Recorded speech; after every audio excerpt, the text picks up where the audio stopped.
chapter 3. Now behold, it came to pass that I Jacob having ministered much unto my people in word, and I cannot write but a little of my words because of the difficulty of engraving our words upon plates.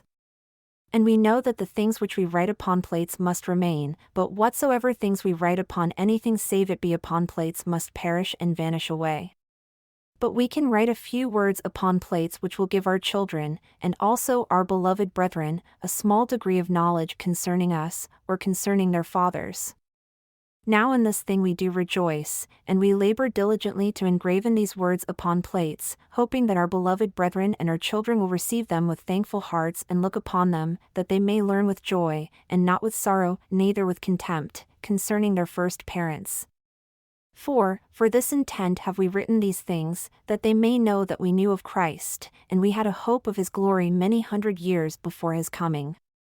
And not only we ourselves had a hope of his glory, but also all the holy prophets which were before us. Behold, they believed in Christ and worshipped the Father in his name, and also we worship the Father in his name. And for this intent we keep the law of Moses, it pointing our souls to him.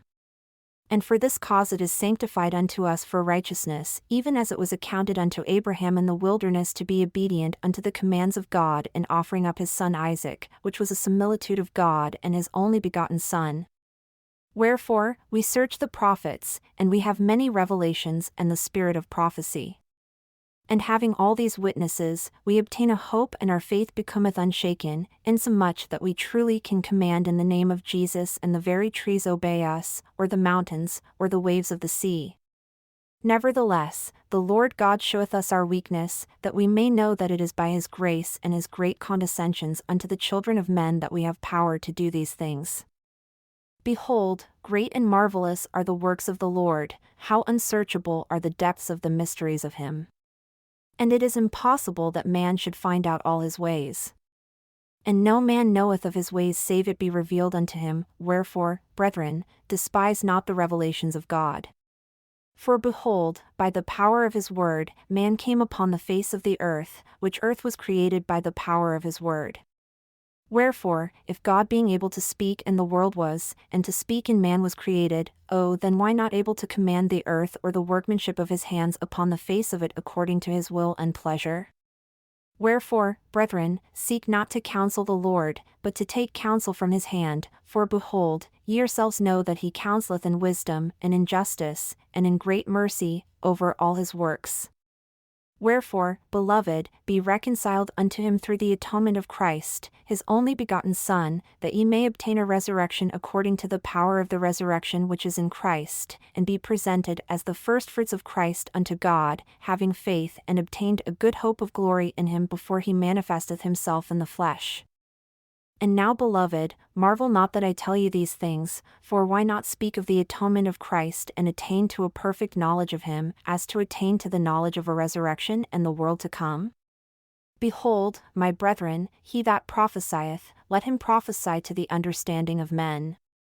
For the Spirit speaketh the truth, and lieth not, wherefore, it speaketh of things as they really are, and of things as they really will be.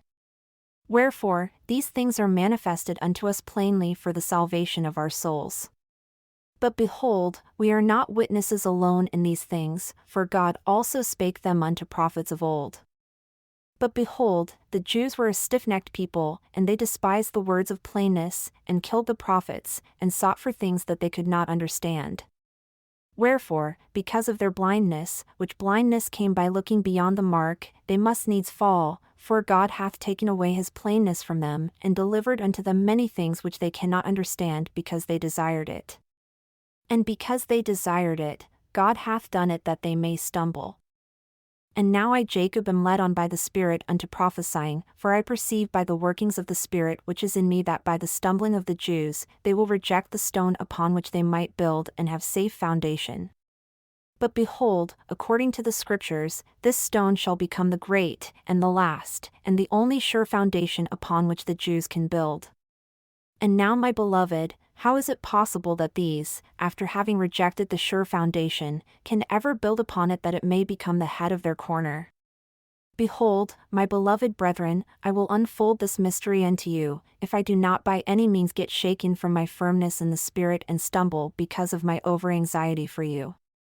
Behold, my brethren, do ye not remember to have read the words of the prophet Zenos which spake unto the house of Israel, saying, Hearken, O ye house of Israel, and hear the words of me, a prophet of the Lord? For behold, thus saith the Lord, I will liken thee, O house of Israel, like unto a tame olive tree which a man took and nourished in his vineyard. And it grew, and waxed old, and began to decay.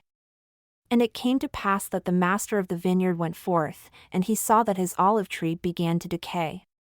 And he said, I will prune it, and dig about it, and nourish it, that perhaps it may shoot forth young and tender branches, and it perish not. And it came to pass that he pruned it, and digged about it, and nourished it, according to his word. And it came to pass that after many days it began to put forth somewhat a little, young and tender branches, but behold, the main top thereof began to perish. And it came to pass that the master of the vineyard saw it, and he said unto his servant, It grieveth me that I should lose this tree.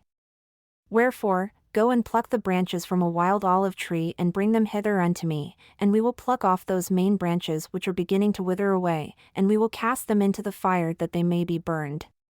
And behold, saith the Lord of the vineyard, I take away many of these young and tender branches, and I will graft them whithersoever I will, and it mattereth not that if it so be that the root of this tree will perish, I may preserve the fruit thereof unto myself. Wherefore, I will take these young and tender branches, and I will graft them whithersoever I will. Take thou the branches of the wild olive tree and graft them in the stead thereof. And these which I have plucked off, I will cast into the fire and burn them, that they may not cumber the ground of my vineyard.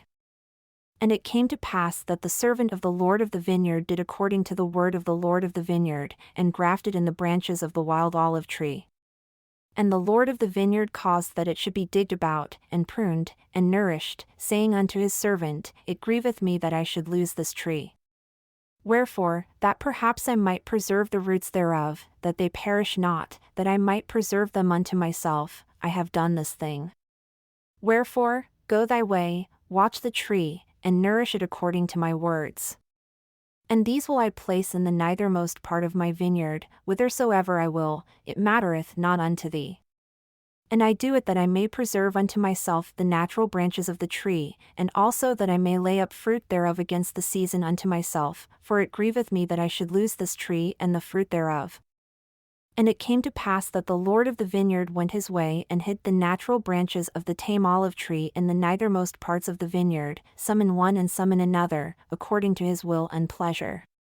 And it came to pass that a long time passed away, and the Lord of the vineyard said unto his servant, Come, let us go down into the vineyard, that we may labor in the vineyard. And it came to pass that the Lord of the vineyard, and also the servant, went down into the vineyard to labor. And it came to pass that the servant said unto his master, Behold, look here, behold the tree. And it came to pass that the Lord of the vineyard looked and beheld the tree in the which the wild olive branches had been grafted, and it had sprang forth and began to bear fruit. And he beheld that it was good, and the fruit thereof was like unto the natural fruit. And he said unto the servant, Behold, the branches of the wild tree hath taken hold of the moisture of the root thereof, that the root thereof hath brought forth much strength. And because of the much strength of the root thereof, the wild branches have brought forth tame fruit. Now, if we had not grafted in these branches, the tree thereof would have perished. And now behold, I shall lay up much fruit which the tree thereof hath brought forth, and the fruit thereof I shall lay up against the season unto mine own self. And it came to pass that the Lord of the vineyard said unto the servant, Come, let us go to the nethermost parts of the vineyard and behold if the natural branches of the tree hath not brought forth much fruit also, that I may lay up of the fruit thereof against the season unto mine own self. And it came to pass that they went forth, whither the master of the vineyard had hid the natural branches of the tree, and he said unto the servant, Behold these. And he beheld the first, that it had brought forth much fruit, and he beheld also that it was good. And he said unto the servant, Take of the fruit thereof and lay it up against the season, that I may preserve it unto mine own self. For behold, said he, this long time have I nourished it and it hath brought forth much fruit. And it came to pass that the servant said unto his master, How camest thou hither to plant this tree, or this branch of the tree? For behold, it was the poorest spot in all the land of thy vineyard. And the Lord of the vineyard said unto him, Counsel me not. I knew that it was a poor spot of ground, wherefore, I said unto thee, I have nourished it this long time, and thou beholdest that it hath brought forth much fruit. And it came to pass that the Lord of the vineyard said unto his servant, Look hither. Behold, I have planted another branch of the tree also, and thou knowest that this spot of ground was poorer than the first, but behold the tree. I have nourished it this long time, and it hath brought forth much fruit. Therefore, gather it and lay it up against the season, that I may preserve it unto mine own self. And it came to pass that the Lord of the vineyard said again unto his servant, Look hither and behold another branch also which I have planted. Behold that I have nourished also, and it hath brought forth fruit. And he said unto the servant, Look hither and behold the last. Behold, this have I planted in a good spot of ground, and I have nourished it this long time, and only a part of the tree hath brought forth tame fruit, and the other part of the tree hath brought forth wild fruit. Behold, I have nourished this tree like unto the others. And it came to pass that the Lord of the vineyard said unto the servant, Pluck off the branches that have not brought forth good fruit, and cast them into the fire. But behold, the servant said unto him, Let us prune it, and dig about it, and nourish it a little longer, that perhaps it may bring forth good fruit unto thee, that thou canst lay it up against the season. And it came to pass that the Lord of the vineyard, and the servant of the Lord of the vineyard, did nourish all the fruit of the vineyard. And it came to pass that a long time had passed away, and the Lord of the vineyard said unto his servant, Come, let us go down in the vineyard, that we may labor again in the vineyard.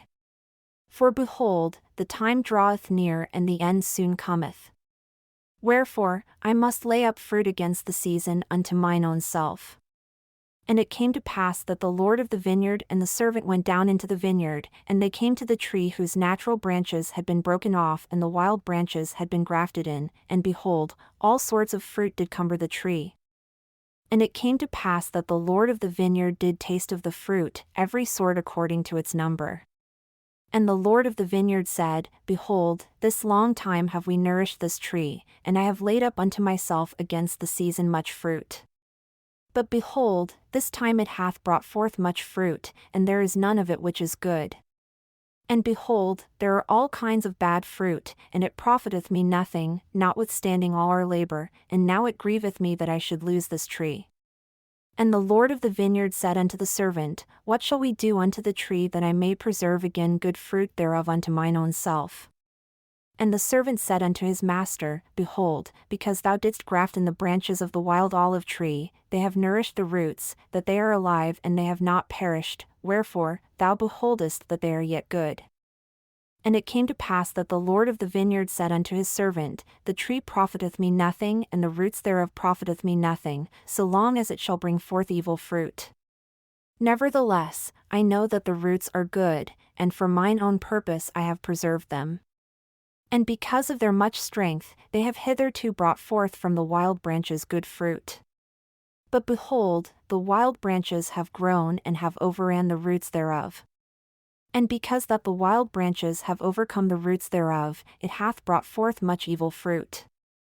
And because that it hath brought forth so much evil fruit, thou beheldest that it beginneth to perish, and it will soon become ripened, that it may be cast into the fire, except we should do something for it to preserve it. And it came to pass that the Lord of the vineyard said unto his servant, Let us go down into the nethermost parts of the vineyard, and behold if the natural branches have also brought forth evil fruit. And it came to pass that they went down into the nethermost parts of the vineyard. And it came to pass that they beheld that the fruit of the natural branches had become corrupt also, yea, the first, and the second, and also the last, and they had all become corrupt.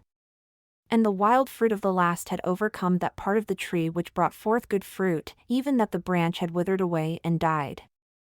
And it came to pass that the Lord of the vineyard wept and said unto the servant, What could I have done more for my vineyard? Behold, I knew that all the fruit of the vineyard, save it were these, had become corrupted. And now these, which have once brought forth good fruit, have also become corrupted. And now all the trees of my vineyard are good for nothing, save it be to be hewn down and cast into the fire. And behold, this last, whose branch hath withered away, I did plant in a good spot of ground, yea, even that which was choice unto me, above all other parts of the land of my vineyard. And thou beholdest that I also cut down that which cumbered this spot of ground, that I might plant this tree in the stead thereof. And thou beholdest that a part thereof brought forth good fruit, and the part thereof brought forth wild fruit. And because I plucked not the branches thereof and cast them into the fire, behold, they have overcome the good branch, that it has withered away. And now behold, notwithstanding all the care which we have taken of my vineyard, the trees thereof have become corrupted, that they bring forth no good fruit. And these I had hoped to preserve, to have laid up fruit thereof against the season unto mine own self. But behold, they have become like unto the wild olive tree, and they are of no worth but to be hewn down and cast into the fire, and it grieveth me that I should lose them. But what could I have done more in my vineyard? Have I slackened mine hand, that I have not nourished it? Nay, I have nourished it, and I have digged about it, and I have pruned it, and I have dunged it, and I have stretched forth mine hand almost all the day long, and the end draweth nigh. And it grieveth me that I should hew down all the trees of my vineyard and cast them into the fire that they should be burned. Who is it that has corrupted my vineyard? And it came to pass that the servant said unto his master, Is it not the loftiness of thy vineyard? Hath not the branches thereof overcome the roots which are good?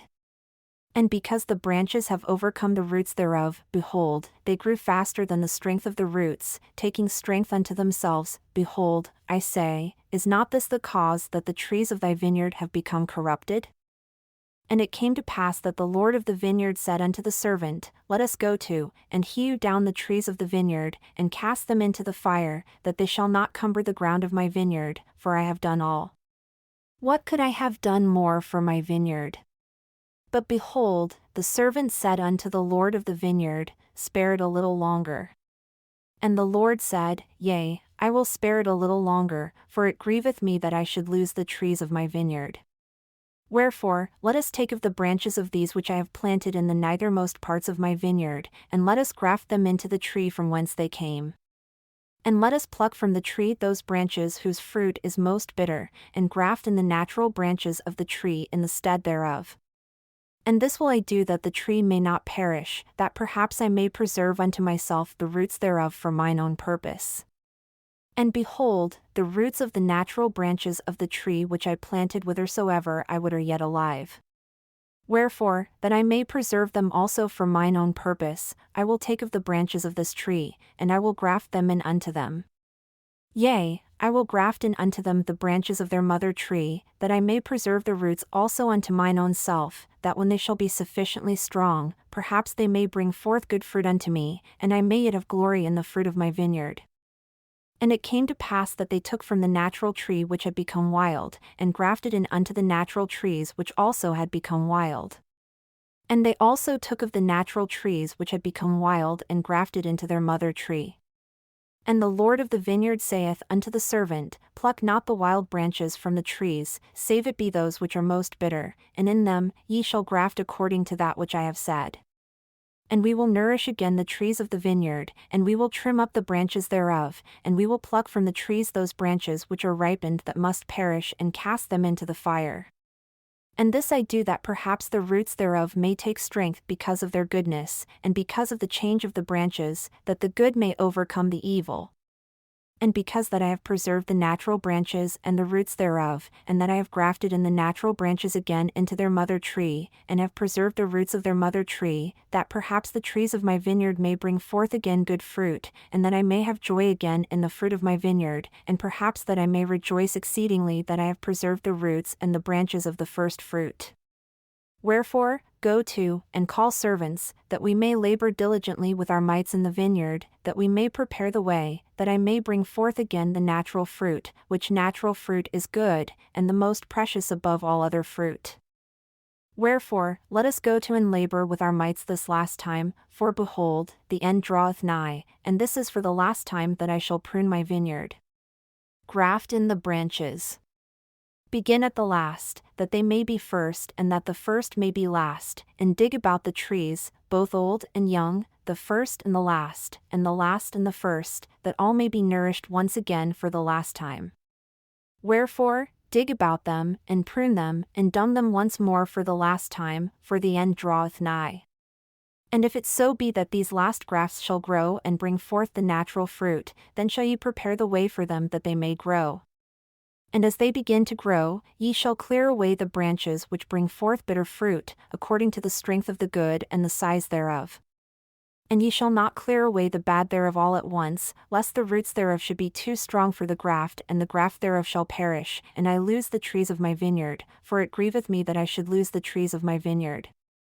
Wherefore, ye shall clear away the bad according as the good shall grow, that the root and the top may be equal in strength, until the good shall overcome the bad, and the bad be hewn down and cast into the fire, that they cumber not the ground of my vineyard. And thus will I sweep away the bad out of my vineyard. And the branches of the natural tree will I graft in again into the natural tree, and the branches of the natural tree will I graft into the natural branches of the tree, and thus will I bring them together again, that they shall bring forth the natural fruit, and they shall be one. And the bad shall be cast away, yea, even out of all the land of my vineyard, for behold, only this once will I prune my vineyard. And it came to pass that the Lord of the vineyard sent his servant, and the servant went and did as the Lord had commanded him, and brought other servants, and they were few. And the Lord of the vineyard said unto them, Go to and labor in the vineyard with your mights, for behold, this is the last time that I shall nourish my vineyard, for the end is nigh at hand, and the season speedily cometh. And if ye labor with your mights with me, ye shall have joy in the fruit which I shall lay up unto myself against the time which will soon come. And it came to pass that the servants did go and labor with their mights, and the Lord of the vineyard labored also with them.